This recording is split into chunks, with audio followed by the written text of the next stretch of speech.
There are three phases to a membership. There's the sign-up phase, the renewal phase, and the expiry phase. Hopefully your memberships won't go into the expiry phase and they'll just be in a renewal cycle perpetually from year to year.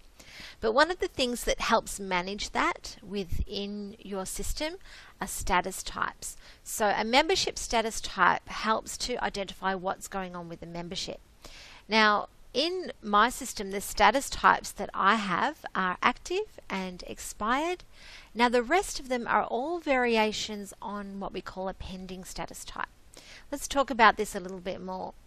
So, with the system, defined behavior will trigger the system to make changes to the status type. So, it can push a status type to be active, to be expired, or it can push it into a pending status. Now, examples of pending status types, one that I have here is pending payment. So, for example, if you register for an event, or if, to use membership as the example, you apply for a membership and you pay with an offline method of payment such as check or direct deposit, then the system can make the status of your membership pending payment.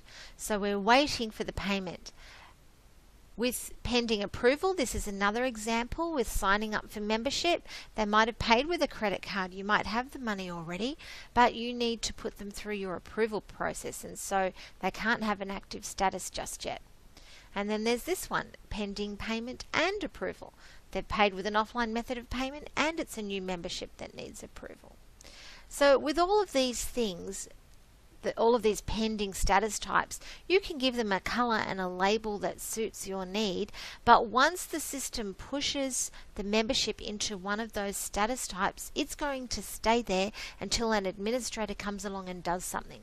So for example, with pending an approval, the person who approves the memberships will have to mark the membership in the system as being approved, which will trigger the change to an active status. Pending payment, you will have to go in and find the payment in the commerce part of the system and mark it as payment received, and that will push, depending on how your membership types have been set up, that will push it back into an active status. Potentially that's how it works, but it doesn't get out of a pending status unless an administrator comes along and performs some kind of action. So the key takeaway for you, yes, there's the ability to put labels on status types to suit your needs.